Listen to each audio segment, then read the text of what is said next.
Bonjour et bienvenue à Voyage dans l'espace, où que vous soyez dans l'univers, nous espérons que vous allez bien. Ici Florent Meunier, aujourd'hui nous vous présentons une nouvelle formule, la lecture des premiers chapitres d'un livre rédigé par Claude Lafleur. Il y a 20 ans, Claude a publié un livre qui raconte comment s'est déroulée la fameuse mission Apollo 11 d'heure en heure. En se servant des descriptions faites par les 3 astronautes, il nous fait voyager à leur côté à bord du vaisseau Apollo 11. Dans l'imaginaire de Claude, c'est comme si nous étions le 4e passager. On vous propose dans cet épisode la lecture des 3 premiers chapitres du livre de Claude qui couvrent le départ du voyage vers la Lune. Il nous sera très utile de savoir si vous avez ou non apprécié cette lecture. Il s'agit d'une nouvelle formule qui ne remplacera pas les autres types de balados, mais qui pourrait, à l'occasion, vous faire vivre l'aventure spatiale d'une autre façon. Alors bonne écoute et laissez-nous votre avis en nous écrivant à baladovde@gmail.com. T-minus 10, 9, 8, we have a go for main engine start. We have main engine start. 4, 3, 2, 1, 0.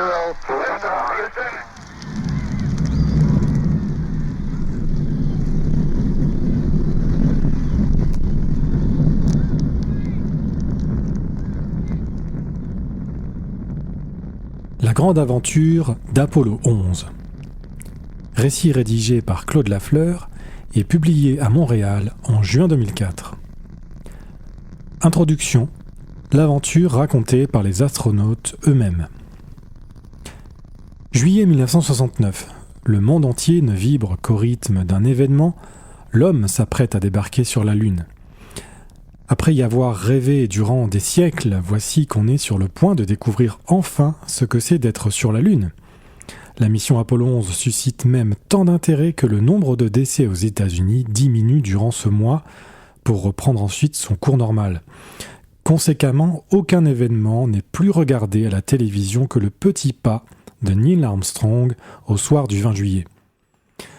Mais qu'ont vécu au juste les 3 astronautes d'Apollo 11 ? Comment se sont-ils sentis tout au long de leur mission ? Quelles émotions ont-ils éprouvées ? C'est à ces intrigantes questions que répond cet ouvrage en recréant les 8 jours de leur extraordinaire périple. Autrement dit, si on avait été à bord du vaisseau lunaire, si on avait pu être à la place des astronautes, qu'aurions-nous vu, entendu et ressenti ? Curieusement, un tel récit n'existait pas. Des dizaines d'ouvrages ont certes tracé l'épopée d'Apollo 11, mais essentiellement sous l'angle de l'exploit historique et technologique, accordant par le fait même une place limitée au récit des astronautes. La grande aventure d'Apollo 11 que voici présente donc l'histoire telle que racontée par Neil Armstrong, Buzz Aldrin et Mike Collins. De surcroît, chaque étape est illustrée par des photos et dessins qui permettent de visualiser au fur et à mesure ce qui se passe. Cet ouvrage comporte plus de 150 photos, dont certaines n'ont jamais été publiées, notamment une série de panoramas lunaires qui constituent autant de nouvelles photos d'Apollo 11. Mais d'où peuvent bien surgir ces photos inédites, vous demandez-vous ? Ce que nous ne savions pas à l'époque, c'est que durant leur séjour sur la Lune, Armstrong et Aldrin ont pris des clichés contigus afin que ceux-ci soient juxtaposés pour constituer des vues panoramiques. Curieusement, ces panoramas n'ont été assemblés qu'à la fin des années 1990. Cet ouvrage est donc l'un des premiers à reproduire ces paysages lunaires, ce qui nous permet de saisir nettement mieux l'impression qu'ont pu avoir les astronautes durant leur séjour. Quant au récit proprement dit, il rassemble essentiellement les propos, les impressions et les descriptions que nous ont livrés les astronautes durant leur envolée.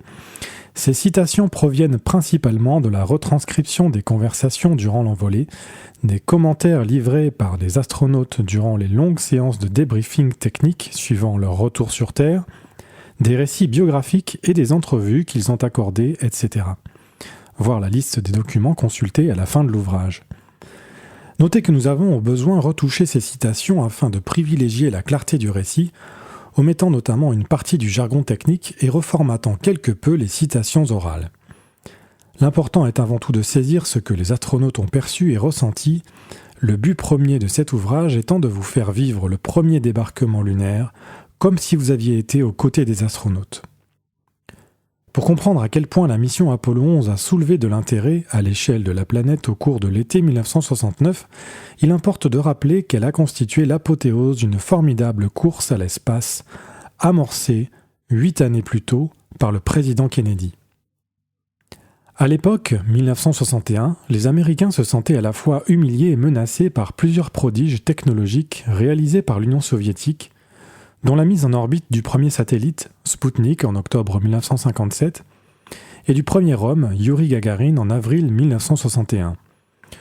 De plus, ils se trouvaient confrontés à diverses menaces soviétiques, notamment celles posées par les fusées intercontinentales du type de celles qui lancent des satellites et qui sont justement capables d'expédier des bombes nucléaires sur n'importe quelle ville américaine. Il s'inquiète aussi du régime communiste se trouvant à 150 km seulement des côtes des États-Unis, la République de Cuba dirigée par Fidel Castro. Ce régime les inquiétait tant que le 22 avril 1961, des troupes d'exilés cubains sont envoyées secrètement par le gouvernement américain afin de renverser Castro. Celles-ci sont cependant rapidement défaites à la baie des Cochons, infligeant un autre revers humiliant aux Américains. C'est dans ce contexte d'intense guerre froide que John F. Kennedy lance le 25 mai 1961 un grand défi à ses compatriotes.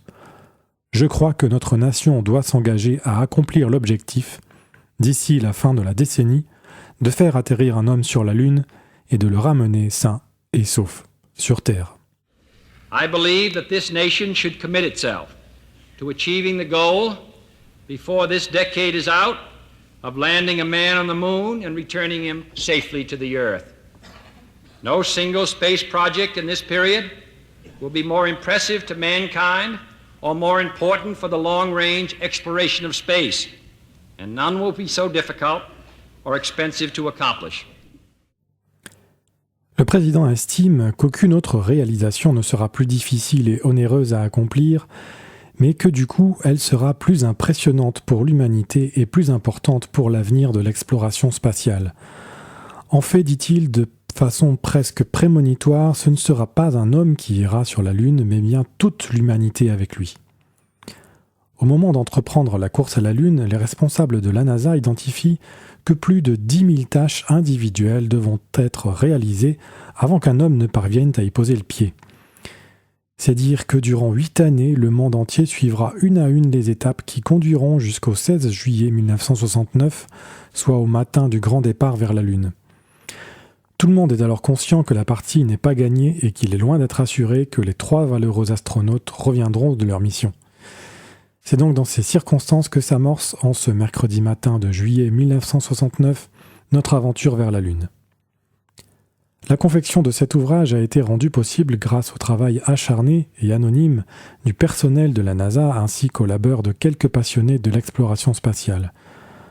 En effet, ce récit repose essentiellement sur la retranscription qu'en a faite une équipe de secrétaires des échanges radio entre le vaisseau Apollo 11 et le centre de contrôle de Houston, un document de 630 pages diffusé depuis peu par les services historiques de la NASA. De plus, un groupe de passionnés dirigé par Eric M. Jones a réalisé le formidable site web Apollo Lunar Surface Journal qui commente en détail les moindres faits et gestes des équipages durant leur exploration du sol lunaire. C'est incidemment sur ce site que vous retrouverez la plupart des photos reproduites dans cet ouvrage. Et tel que relaté à la fin de l'ouvrage, plusieurs autres sources incontournables ont été utilisées pour compléter le récit, dont l'excellent livre d'Andrew Chaikin, A Man on the Moon, les biographies de Mike Collins, Buzz Aldrin, Chris Kraft et Gene Kranz, ainsi que l'une des très très rares entrevues accordées par Neil Armstrong, qui n'a d'ailleurs jamais livré sa biographie. Étape 1. Le terrifiant départ. Mercredi matin, 16 juillet 1969, un seul événement domine l'actualité. À Cape Kennedy, en Floride, les Américains s'apprêtent à lancer 3 hommes vers la Lune. Depuis 8 ans, nous avons pu suivre les préparatifs de ce premier débarquement lunaire. C'est enfin ce matin que devrait normalement s'envoler l'équipage d'Apollo 11, formé de Neil Armstrong, le commandant, Mike Collins, le pilote du module de commande Columbia, et Buzz Aldrin, pilote du module lunaire Eagle. Si tout va bien, Armstrong et Aldrin se poseront sur la Lune dimanche après-midi, donc dans un peu plus de 4 jours. tous les réseaux de télévision montrent en direct les derniers préparatifs du départ. Une foule record, estimée à 1 million de personnes éparpillées sur les berges entourant la base spatiale, assiste à ce départ historique. Quelques 3000 journalistes provenant de 56 pays se trouvent quant à eux sur un site privilégié à 5 km du pas de tir. Pour sa part, l'équipage d'Apollo 11 échappe à tout ce brouhaha. Les 3 hommes, en quarantaine depuis quelques semaines déjà, ont passé la nuit dans les quartiers d'hébergement du centre industriel de Cap Kennedy. Ils se sont réveillés à 4h15, heure de la côte est des États-Unis. Au déjeuner, on leur offre du jus, du steak, des œufs brouillés, des rôtis et du café. Buzz Aldrin racontera plus tard: durant le déjeuner, le docteur Thomas Paine, l'administrateur de la NASA, nous a rappelé que notre sécurité personnelle devait gouverner toutes nos actions et que si quelque chose n'allait pas, nous devrons mettre fin à notre mission. Il nous a alors fait une offre des plus surprenantes et inédites. Si jamais nous étions contraints d'abandonner, nous serions immédiatement assignés au prochain débarquement lunaire. Ce qu'il nous a dit et la façon dont il nous l'a dit étaient très rassurants. Alors qu'il règne une atmosphère de kermesse et de tension autour de Cape Kennedy, sur la base elle-même tout paraît étonnamment calme. La météo est idéale pour le lancement, alors qu'aucun ennui ne ponctue les préparatifs. Les techniciens et les contrôleurs de vol poursuivent normalement le compte à rebours, la série d'opérations précisément chronométrée qui mènera, si tout va bien, au décollage de la Saturn V peu après 9h30 ce matin. Les 3 astronautes revêtent leur combinaison spatiale blanche à partir de 5h35, une tâche pour la moins fastidieuse et complexe qui nécessite l'aide de nombreux assistants. À 6h27, ils quittent leur quartier pour monter dans le minibus qui les conduit au pas de tir 39A, 13 km plus loin. Le compte à rebours de 28 heures n'est ponctué que de 2 petites défaillances du matériel au sol, une légère fuite d'une valve et un clignotant d'alarme intempestif. Ces 2 anomalies sont vite réglées alors que l'équipage fait route vers le pas de tir. Au pied de la fusée, les astronautes prennent l'ascenseur qui les conduit jusqu'au sommet de la tour de lancement, à plus de 100 mètres au-dessus du sol. Alors qu'ils montent le long de la fusée, ils songent aux centaines de milliers de personnes qui ont fait de leur mieux pour leur procurer la chance qu'ils ont. C'est maintenant à nous de tout donner. Ils traversent la passerelle d'une dizaine de mètres qui conduit à la capsule Apollo dans laquelle ils prendront place. Ainsi, à 6h54, le commandant Neil Armstrong s'installe sur le siège gauche du module de commande Columbia. Il est suivi 5 minutes plus tard par le pilote du module de commande Mike Collins qui prend le siège du centre, puis par le pilote du module lunaire Edwin Buzz Aldrin qui occupe celui de droite. Ce dernier se rappelle: alors que Mike et Neil s'adonnaient à la tâche complexe d'être sanglés et branchés sur le système d'alimentation de la capsule, j'attendais près de l'ascenseur à l'étage inférieur. J'ai ainsi attendu seul 15 minutes dans une sorte d'atmosphère de plénitude. Aussi loin que je pouvais voir, il y avait des gens et des automobiles alignés le long des plages et des autoroutes. Les vagues commençaient à s'élever de l'océan bleu-azur. Je voyais très bien la gigantesque fusée Saturn V en dessous et le magnifique vaisseau Apollo au-dessus. J'ai savouré cette attente et inscrit ces minutes dans mon esprit comme quelque chose dont je voudrais toujours me rappeler. L'équipage installé dans la capsule, l'écoutille est verrouillée et le personnel quitte le pas de tir. Les astronautes se retrouvent fin seuls 2 heures avant le décollage. Mike Collins se rappelle comment il a vécu cette longue attente. J'appréciais énormément le fait de m'être déjà envolé et que la période d'attente au sommet de la fusée ne soit pas chose nouvelle. J'étais alors tendu, mais cette tension venait principalement de l'énormité de notre mission plutôt que de la nouveauté de la situation. J'étais loin d'être certain que nous serions capables de réaliser la mission telle que prévue. Je pensais que nous sauverions probablement notre peau, ou du moins que je sauverais la mienne, mais j'estimais à tout juste 1 chance sur 2 la probabilité de réussir l'alunissage et notre retour. Il y avait simplement trop de choses qui pouvaient aller mal. En attendant à bord de la capsule, je n'avais qu'une demi-douzaine de petites choses mineures à m'occuper. Entre chacune, j'avais tout le temps de penser, sinon même de rêvasser. Me voilà, moi, un homme de race blanche, âgé de 38 ans, mesurant 1m73, pesant 75 kg, gagnant $17 000 par année, résidant dans une banlieue du Texas, avec des taches noires sur mes rosiers, à l'esprit incertain sur le point d'être lancé vers la Lune. Et oui, vers la Lune. Le compte à rebours progresse sans problème. Tout est prêt pour le décollage, la rampe d'accès et l'écoutille est retirée à 9h22, soit 9,9 minutes avant l'allumage des moteurs de la fusée. Aldrin se rappelle alors avoir entrevu une catastrophe. À ce stade-ci, dit-il, la commande la plus importante se trouvait juste à côté de Neil, tout près de son genou gauche, c'est la manette d'éjection. Elle est maintenant prête à servir. Ainsi, si Neil la tourne de 30 degrés, les 3 fusées à poudre situées au-dessus de nous s'allumeront pour séparer notre module de commande du reste de la fusée. Ce système ne doit servir qu'en cas d'extrême urgence. Or, une grosse poche avait été cousue sur la jambe gauche du scaphandre de Neil, ce qui donnait l'impression que s'il bougeait légèrement, la poche pourrait se prendre dans la manette. Je l'ai rapidement signalé à Neil et celui-ci a pris la poche et l'a tassée le plus possible vers l'intérieur de sa cuisse. Mais cela ne nous a pas rassurés pour autant. Bon Dieu, je voyais déjà les manchettes du lendemain. Le tir vers la Lune s'est terminé dans l'océan. Erreur de l'équipage, rapportent les responsables du programme. La dernière transmission radio d'Armstrong juste avant l'incident. Oups! Mais aucun incident ne survient et c'est à 9h32 minutes 0 secondes, soit 13h32 en temps universel, précisément au moment établi, qu'Apollo 11 s'envole. 30 seconds and counting. Astronauts report it feels good. T-minus 25 seconds.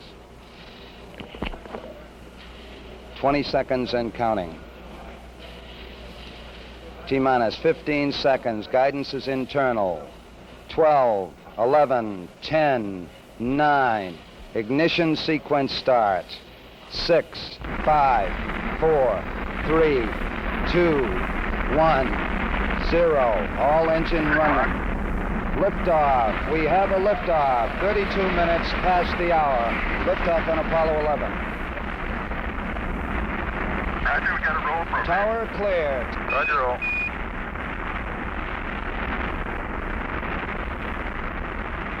Complete and efficient program. Les 5 moteurs F1 de la majestueuse fusée crachent 3,5 millions de kilos de poussée. Il faut 2 secondes pour qu'ils atteignent leur pleine puissance. La fusée est alors maintenue rivée à sa plateforme de tir par de solides clapets.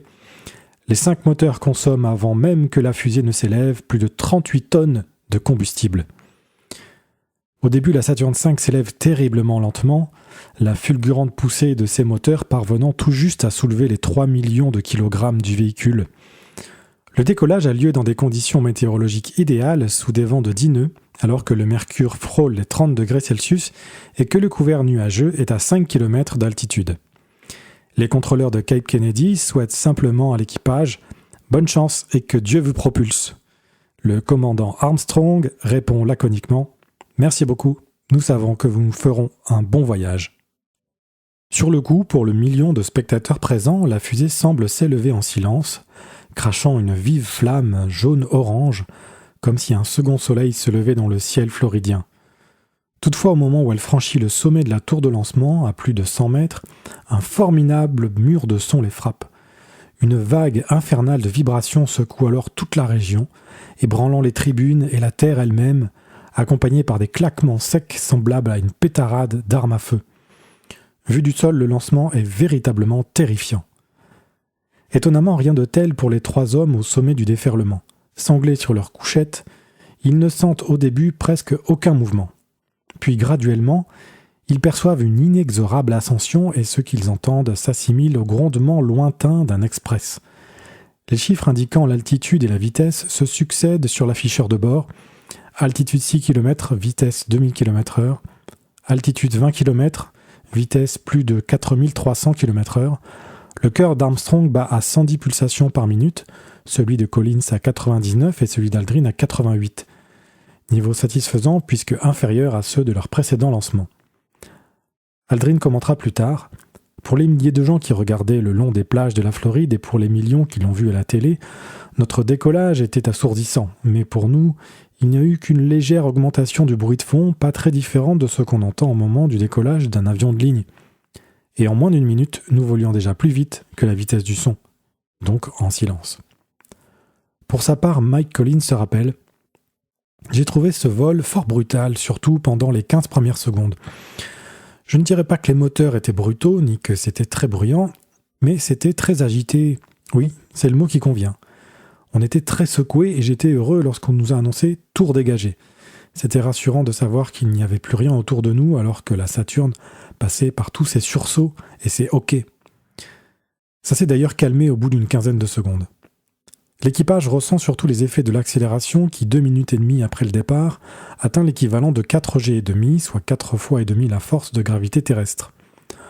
En 2 minutes et 42 secondes, les 5 moteurs F1 du premier étage consomment 810 000 litres de kérosène et 1 300 000 litres d'oxygène liquide, soit 45 fois plus de combustible qu'un Boeing 707 n'en brûle durant le vol transatlantique de 7 heures.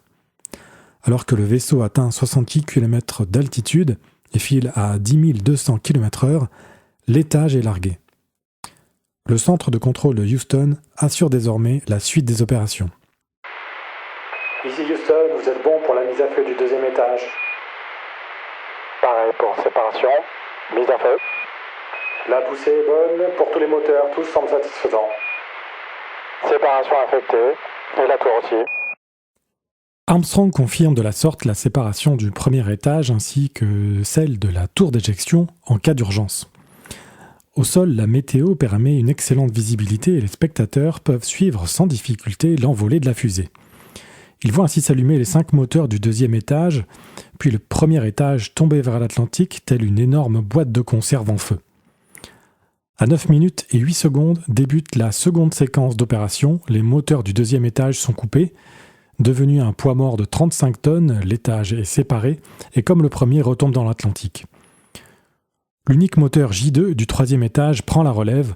Contrairement aux autres, il peut être arrêté et rallumé. Sa première tâche est de placer le vaisseau Apollo sur orbite terrestre avant de l'expédier sur une trajectoire translunaire.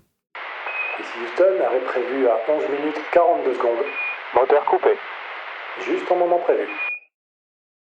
Apollo 11, this is Houston. You are confirmed to go for orbit.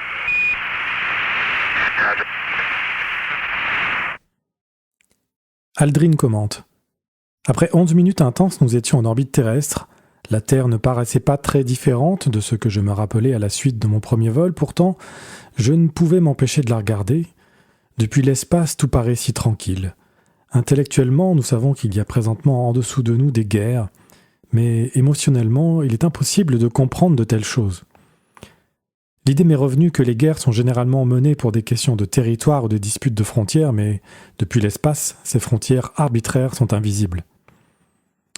À 9h44, Apollo 11, encore rivé au 3e étage de la Saturne V, navigue sur une orbite terrestre circulaire à 185 km d'altitude. L'équipage accomplira ainsi 1 tour et demi ou 2 et demi au besoin, afin de prendre le temps de vérifier l'état du véhicule.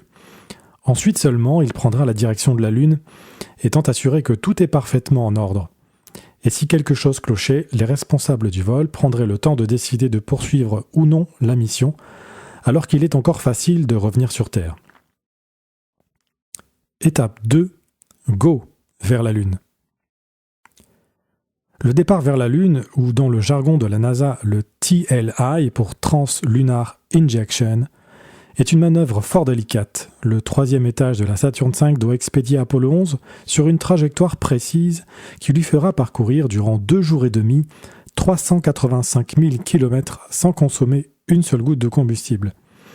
Il s'agit aussi de viser la Lune, non pas directement, mais plutôt là où elle sera dans 2 jours et demi plus tard, alors qu'Apollo 11 l'abordera par le côté gauche. Le temps de faire 1 tour et demi de la Terre, tous les systèmes du vaisseau sont soigneusement vérifiés. Le directeur du vol donne alors le Go for TLI, la permission de partir pour la Lune. Apollo 11, this is Houston. You are go for TLI, over. Apollo 11, thank you. Roger that. L'équipage rallume alors le moteur du 3e étage afin d'ajouter 11 000 km/h à la vitesse d'Apollo, qui atteindra à la fin de la poussée 39 000 km/h. Ainsi, à 12h22, le moteur du 3e étage est rallumé, propulsant Apollo 11 à destination de la Lune. Halte Altitude 280 km, vitesse 10 700 mètres par seconde. Coupé. Vitesse 10 846 mètres par seconde, altitude 328 km. Houston, ici Apollo 11. Cette Saturne nous fait faire un splendide voyage. Compris Apollo 11, nous vous recevons. Vous semblez bien parti maintenant. Nous n'avons pas eu à nous plaindre d'aucun des 3 étages. C'était magnifique. Ça a été un bon voyage. Houston, Apollo 11, that Saturn gave us a magnificent ride. Roger, 11, we'll pass that on, and it certainly looks like you're well on your way now. Plus tard, Armstrong commentera « Tel que vous le savez, la mission a débuté rapidement, comme elle s'est déroulée tout le reste du temps. La Saturne nous a fait faire une ascension magnifique, autant en orbite terrestre que lors de l'injection translunaire. Nos impressions diffèrent très peu de ce qu'on nous avait dit des précédents lancements de Saturne V, et ces missions nous ont été très utiles à notre préparation au vol, tant au cours du décollage que pour les phases suivantes. » Le vaisseau lunaire quitte ainsi l'orbite terrestre alors qu'il survole l'océan Pacifique. Il est alors constitué de 3 éléments principaux, le module de commande Columbia, le module lunaire Eagle et le 3e étage S-4B. Columbia constitue l'avant du vaisseau qui file vers la Lune alors que le S-4B forme l'arrière avec, entre les deux, le LEM entreposé sous une coiffe. L'étage fusée ayant parfaitement rempli sa mission, il est temps de s'en défaire. Il faut toutefois préalablement inverser les positions respectives de Columbia et d'Eagle au cours de la manœuvre dite de transposition et d'arrimage. À 12h49, alors que le vaisseau file vers la Lune, l'équipage entreprend la récupération du module lunaire. La manœuvre a lieu approximativement 25 minutes après l'injection translunaire, soit quelques 3 heures après le décollage de Floride. Le vaisseau file alors à 29 000 km/h et se trouve déjà à 5 800 km de la Terre. Aldrin raconte « C'était bien sûr une manœuvre essentielle pour la mission. Si la séparation et l'arrimage échouaient, nous devions revenir sur Terre. Il y avait aussi la possibilité d'une collision dans l'espace, ce qui aurait entraîné la dépressurisation de notre cabine. Voilà pourquoi nous étions demeurés dans nos scaphandres lorsque Mike nous a séparés du 3e étage de la Saturne. » Les astronautes actionnent d'abord des boulons explosifs qui séparent Columbia du reste du vaisseau. Alors que le module de commande s'éloigne à une vitesse d'environ 1 km/h, la coiffe enfermant le LEM s'ouvre à la manière d'une fleur à 4 pétales. Le module lunaire Eagle, toujours rivé au 3e étage, est ainsi dévoilé. Columbia s'éloigne d'une 30aine de mètres, puis réalise une pirouette complète avant de revenir vers le LEM. Doucement, les 2 engins entrent en contact tête à tête. La pointe avant du mécanisme d'arrimage de Columbia pénètre dans le cône d'Eagle. Une 12aine de clapets s'enclenchent automatiquement, rivant les 2 engins. Columbia se sert alors de ses rétrofusées pour s'éloigner du 3e étage et en extraire ainsi le module lunaire. Pouvez-vous nous donner vos commentaires au sujet de la transposition et l'arrimage ? Je crois que ça s'est très bien passé à Houston, mais je pense avoir consommé plus de carburant que dans le simulateur. Nous nous sommes éloignés un peu plus que prévu du S-4B. Au lieu de 20 mètres, je crois que nous étions à une 30aine de mètres environ, et j'ai dû consommer un peu plus pour revenir. Houston, ici Apollo 11, les 12 clenches d'arrimage sont verrouillées. Aldrin ajoutera plus tard « Si critique soit la manœuvre, je n'ai ressenti aucune appréhension et s'il y en avait les moindres traces, celle-ci a disparu assez rapidement puisque la séparation et l'arrimage ont été parfaitement complétés. Le nez de Columbia était maintenant rivé au sommet d'Eagle et nous faisions route vers la Lune. Nous avons observé la ventilation du 3e étage de la Saturne, une manœuvre de propulsion qui l'a éloigné de nous. 35 minutes plus tard, l'équipage procède à la manœuvre d'évasion qui a pour but de s'éloigner de la trajectoire du S-4B. À 14h38, le moteur de cet étage qui fait lui aussi route vers la Lune, brûle ce qui lui reste de carburant pour se propulser en orbite autour du Soleil afin d'éviter d'entraver le vol d'Apollo. À 14h43, l'équipage devait procéder à une première manœuvre de correction de trajectoire afin de compenser les imperfections du lancement. Toutefois, celle-ci n'est pas nécessaire puisqu'Apollo file sur la trajectoire désirée. 5 heures après le départ, tout va d'ailleurs parfaitement bien à bord. Le vaisseau franchit bientôt le cap des 36 000 km de la Terre, soit l'orbite géostationnaire où se trouvent fixés des dizaines de satellites de télécommunications et de météorologie qui observent d'un coup tout un hémisphère. Écoutons Armstrong. Vu de la cabine, le centre du disque terrestre correspond au Pacifique Est.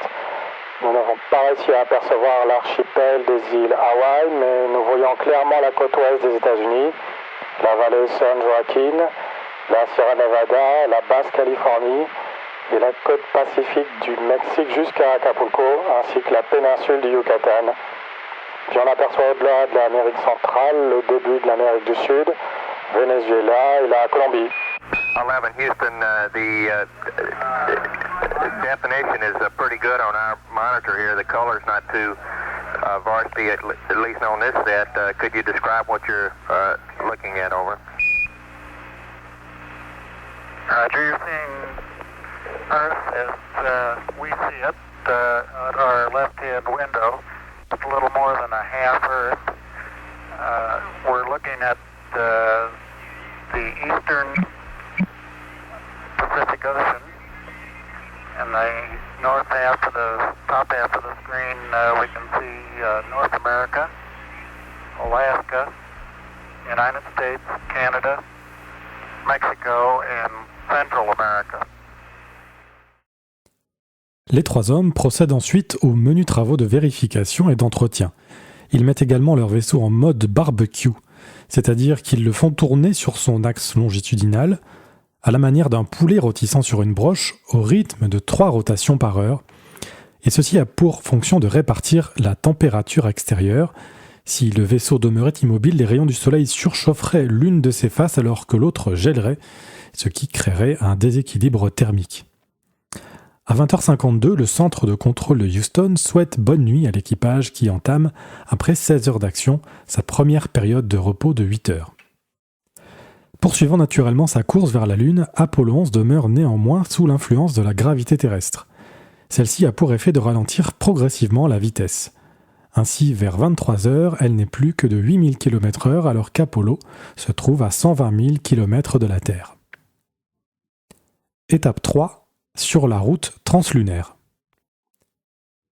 Jeudi matin 17 juillet, vers 8h48, soit près de 24 heures après le départ de Cape Kennedy, Apollo 11 se trouve à 190 000 km de la Terre, soit à mi-chemin avec la Lune, et file à 6000 km/h. Au centre de contrôle de Houston, l'astronaute Bruce McCandless réveille l'équipage. Apollo 11, ici Houston, terminé. Bonjour Houston, ici Apollo 11. Lorsque vous serez prêt à prendre des notes, j'ai quelques modifications à vous communiquer à propos de votre plan de vol et de la consommation de carburant. Il y a aussi une nouvelle du matin. Les astronautes apprennent ainsi que le vice-président Spiro Agnew, qui a assisté sur place à leur départ, a proposé l'envoi d'un homme sur Mars pour l'an 2000. On leur fait également part de l'évolution de la mission Luna 15. Cette sonde lunaire lancée d'Union soviétique le dimanche 13 juillet inquiète grandement les Américains. Que tenteront de faire les Soviétiques avec cette nouvelle mission robotique ? Luna 15 pourrait-elle entraver l'envolée d'Apollo 11 et par conséquent mettre en danger les astronautes ? Les responsables de la NASA ont contacté leurs homologues soviétiques, mais ceux-ci leur ont dit de ne pas s'inquiéter, sans toutefois leur révéler le plan de vol du robot. Nous vous tiendrons informés de la trajectoire de notre engin, ont-ils simplement promis. Pour les astronautes, la vie à bord d'Apollo 11 est fort tranquille, presque monotone même. En effet, ils n'ont absolument pas l'impression de filer à vive allure. Apollo se trouvant dans le vide absolu entre la Terre et la Lune, ils ne ressentent aucune vibration, ni bruit qui témoignerait de leur grande vitesse. Ils n'ont aussi pratiquement rien à observer par les hublots. De temps à autre, ils voient la Terre, mais il faut la regarder attentivement pour percevoir qu'ils s'en éloignent. Bref, ils ont l'impression d'être en simulateur, alors que rien ne se passe, pas même la moindre anomalie technique. La seule différence, et elle est notable, c'est qu'ils sont en apesanteur. Ils flottent donc à leur guise dans une cabine dont le volume se compare à l'habitacle d'une automobile. Leur cabine s'en trouve par conséquent transformée et paraît plus spacieuse puisqu'ils peuvent occuper aussi bien le plafond, entre guillemets, que le plancher ou les murs. Les trois hommes s'amusent un peu alors que Collins et Aldrin conversent avec leur collègue Charles Duke, le Capcom, Capsule Communicator, de Houston. Et vous avez des médecins qui surveillent nos rythmes cardiaques. J'essaie de courir sur place et je serais curieux de savoir ce que ça donne. Ils s'y mettent un instant. Attendez. Allons, nous voyons battre votre cœur. Compris. Dites, regardez donc ceux des deux autres, on est tous en train de courir sur place ici. C'est un spectacle incroyable. J'aimerais bien voir ça. Essayez donc de nous en donner une image télé. Je crois que Baze est en train d'essayer. Ça y est.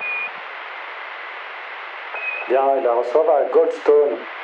Buzz, Goldstone dit qu'il voit courir Mike. Demandez-lui de quoi il se sauve. Plus tard, Mike Collins ajoute « L'apesanteur donne vraiment une perspective différente. En ce moment même, Neil a les pieds sur l'écoutille avant et avec ses bras, il peut toucher les 5 hublots. C'est un homme bien élastique. Je me suis caché sous la couchette gauche pour qu'il ne me rentre pas dedans. » À 12h17, l'équipage procède à une légère correction de trajectoire en allumant le moteur principal, le SPS, de Columbia durant 3 secondes.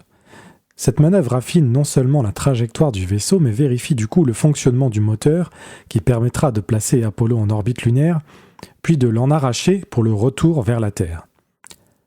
L'envolée continue toujours de se passer calmement. Dernière nouvelle sur Luna 15. L'agence TASS a fait savoir ce matin que la sonde spatiale s'est placée en orbite lunaire de faible altitude et que tout semble fonctionner normalement. Sir Bernard Lovell a dit que la sonde paraissait être en orbite à environ 110 km. Terminé. D'accord, merci Charlie. D'autre part, le président Nixon a déclaré que lundi serait jour de congé pour tous les fonctionnaires fédéraux afin que tous puissent suivre votre sortie sur la Lune. Vous aurez du public pour cette activité extravéhiculaire. À 19h31, les astronautes diffusent vers la Terre une première émission télé en couleur, durant laquelle ils montrent la Terre telle que vue à 225 000 km. Durant cette demi-heure, ils nous font visiter leur vaisseau et illustrent la vie en apesanteur. Attention le monde, tiens bien ton chapeau, je vais te mettre la tête en bas. Bravo 11, c'était un joli retournement. Hey, World, hold on to your hat. I'm going to turn you upside down. 11, that's a pretty good roll there.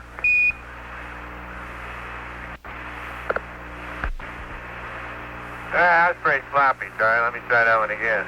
You'll never beat out the Thunderbird. Il montre les tours classiques de prestidigitation de l'espace, comme celui de faire tourner un objet en apesanteur, en l'occurrence une lampe de poche. Sur ce, à 21h42, l'équipage entame sa deuxième nuit, une période de repos de 10 heures. Vers minuit, Apollon se trouve à 270 000 km de la Terre et ne file plus qu'à 4 300 km/h. L'alunissage devrait survenir dans 65 heures. Vendredi matin, le centre de contrôle laisse dormir l'équipage une heure de plus que prévu étant donné que tout va pour le mieux à bord. Le contact radio entre Apollo 11 et Houston reprend à partir de 9h41. Après le petit déjeuner, l'équipage procède à de menus travaux d'entretien, dont le chargement de batterie, l'évacuation des eaux usées et la vérification des réserves de carburant et d'oxygène. La troisième correction de trajectoire, prévue en après-midi, n'est pas nécessaire. À partir de 16h40, l'équipage réalise l'une des transmissions télé les plus claires obtenues depuis un vaisseau spatial. Apollo 11 se trouve alors à 300 000 km de la Terre et à 85 000 km de la Lune. Durant la transmission, les astronautes procèdent à l'ouverture de l'écoutille menant au module lunaire Eagle. Les astronautes commencent par démonter le mécanisme qui a permis l'arrimage des deux vaisseaux, la sonde et le cône. Ce mécanisme se trouve dans le tunnel qui permet de passer d'un vaisseau à l'autre. On voit fort bien, on dirait que vous avez presque réussi à sortir la sonde. Oui, elle bouge maintenant. Vous la voyez? Je descends. Cela semble plus facile que dans le simulateur. Terminé. Et comment? La sonde est très volumineuse, mais ça se laisse faire. Mike a dû effectuer l'arrimage en douceur car la sonde n'a pas une égratignure. Avec ce câble de 3,50 m, nous estimons que vous devez avoir une marge d'au moins 1,50 m pour amener la caméra jusque dans le LEM. Oui, nous voyons la sonde maintenant. Non, je corrige ce cône. C'est ça. Nous l'enlèverons ensuite. On dirait que vous êtes bien serré là-dedans avec le cône d'arrimage. Terminé. Non, ça va. Le câble TV nous gêne. Nous voyons un tas de bras. Le seul problème, Charlie, c'est qu'on ne sait pas très bien où les mettre. Bien, les planches d'arrimage semblent être en aussi bêta qu'hier.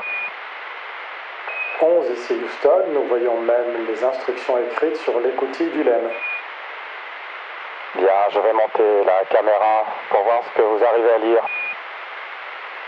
Nous distinguons très bien le lien ombilical du LEM, Buzz, et nous voyons que vous faites un zoom sur une des inscriptions. Je lis: pour enclencher à nouveau, ouvrir la poignée, fermer la manette arrière et tirer 2 fois jusqu'à bout de course.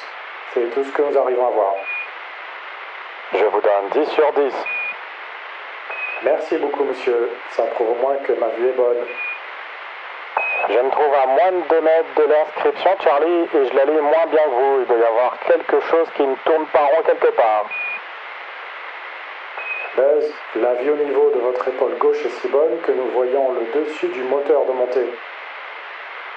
Et maintenant, nous voyons le sac destiné à mettre les casques. Tout semble en place là-haut. 11 ici Houston, êtes-vous déjà rentré dans le LEM? Terminé. Je suis à moitié dedans, à moitié dehors. Je suppose que je suis en train de me retourner. Bravo, belle image. Je pense que nous voyons Neil et Mike. J'espère que ce sont eux du moins. Hey, that's a great shot right there. We see you in there. Yes, that's Neil and Mike. Better be, anyway. We see you waving. Aldrin commentera: cette visite m'a permis de m'assurer que le LEM, si délicat, et tous ses équipements n'avaient souffert d'aucun dommage lors du lancement ou au cours du long voyage. Ça faisait 2 semaines que Neil et moi n'étions pas allés à bord. Nous n'avons trouvé que peu de résidus dans le module de commande et le module lunaire. Très peu de particules flottantes. Les 2 véhicules sont vraiment très propres. Vous avez des spectateurs en quantité, 11. Votre télédiffusion est sur les écrans à travers tous les États-Unis, de même qu'au Canada, et elle va bientôt être diffusée au Japon, en Europe de l'Ouest et dans une grande partie de l'Amérique du Sud. Tout le monde dit que la couleur est excellente et que le spectacle plaît beaucoup. Compris et merci. Ah, voilà enfin une bonne vue de Monsieur Collins. Il y avait longtemps qu'on ne l'avait plus vu. Allô, bonjour Terrien. Allô? Charlie, c'est comme en vacances de se retrouver dans le LEM. Du fond du LEM jusqu'à la cloison arrière du module de commande, il doit y avoir environ 5 à 6 mètres. On n'est pas vraiment désorienté, mais c'est passionnant de penser qu'en se poussant à travers le tunnel de communication, on bondit d'un vaisseau à l'autre. Reçu, ça doit être une sacrée expérience. Est-ce que Collins va y aller aussi? Nous n'y sommes pas opposés, mais il n'a pas encore payé sa place. Reçu, je lui conseillerais de ne pas toucher aux commandes.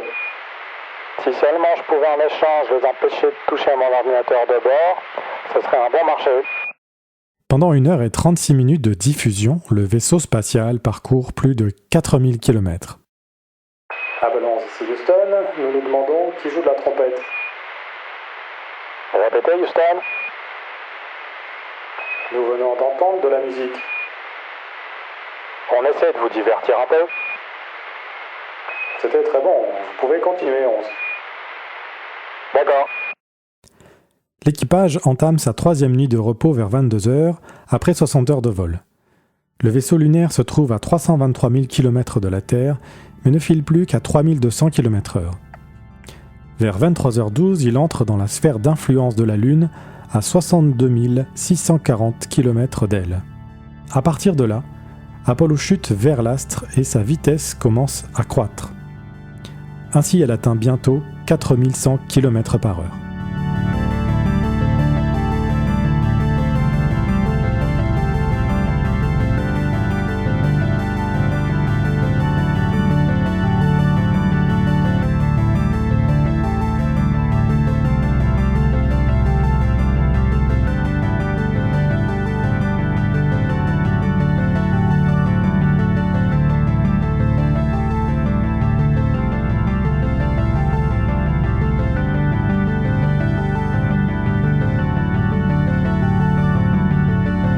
Voilà qui complète la première portion de la grande aventure d'Apollo 11.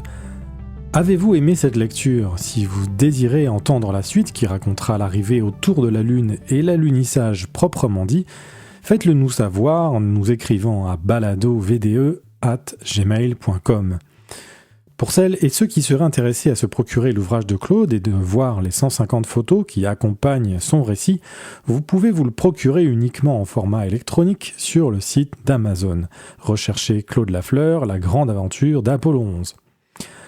En espérant que vous passez un bel été, terminons ce balado avec le célèbre discours que le président Kennedy a prononcé devant le Congrès américain le 25 mai 1961 et qui a propulsé les Américains, et nous tous, jusque sur la Lune. Écoutez bien son ton mémorable, et sur ce, où que vous soyez dans l'univers, à bientôt pour un autre voyage dans l'espace. Finally, if we are to win the battle that is now going on around the world between freedom and tyranny, the dramatic achievements in space which occurred in recent weeks should have made clear to us all, as did the Sputnik in 1957, the impact of this adventure on the minds of men everywhere who are attempting to make a determination of which road they should take. Since early in my term, our efforts in space have been under review. With the advice of the Vice President, who is Chairman of the National Space Council, we have examined where we are strong and where we are not, where we may succeed and where we may not. Now it is time to take longer strides, time for a great new American enterprise, time for this nation to take a clearly leading role in space achievement, which in many ways may hold the key to our future on Earth.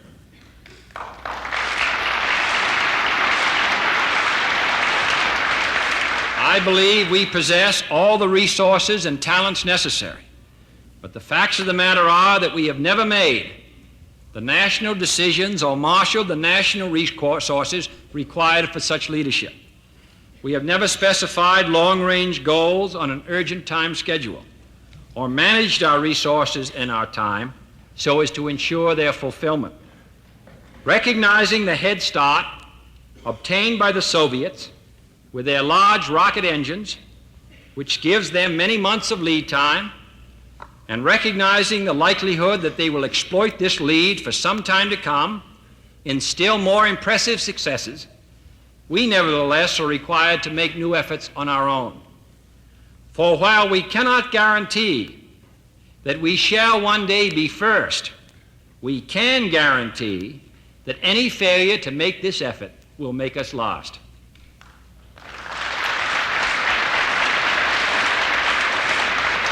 We take an additional risk by making it in full view of the world. But as shown by the feat of astronaut Shepard, this very risk enhances our stature when we are successful. But this is not merely a race. Space is open to us now, and our eagerness to share its meaning is not governed by the efforts of others. We go into space because whatever mankind must undertake, free men must fully share.